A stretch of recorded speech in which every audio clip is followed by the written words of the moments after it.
ogol mago bende wacho kendo mano be dwaro ni police investigate. Awinjo mheshimiwa Makibira japuonj Orero wachne Cleophas wachne japuonj Orero na awinje oriek kendo loso ka ng'ama riek kendo loso ka jatelo maneno mbele ubiro dhi mbele to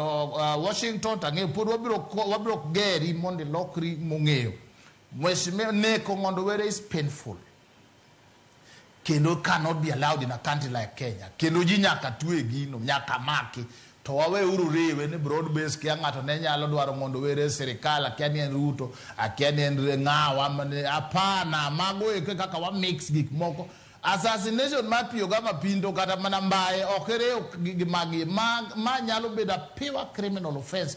maka police ni na rogue police mana kaka ntie rogue pastors nyaka rogue bishops nyaka rogue archbishops gintie uneno ge ga pile koro okere ute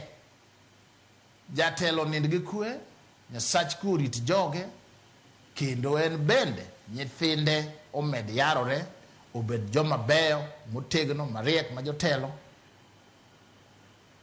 In the name of God the Father, the Son and the Holy Spirit. Amen. Erokamano ahinya. Again akawo weche mogiko tene kod twak malose sani ami Mheshimiwa Peter Orero thuolo mare bende mar oro ote mare ne anyuola wede kod osiepe to ahinya kinde ma ioro ote machalo kamano un kaka jotelo gino buogo oganda mathoth ahinya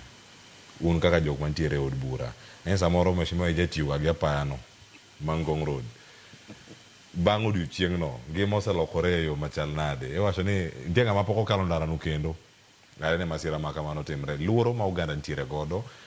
kamera mag CCTV mantiere apaya duto ma Nairobi ka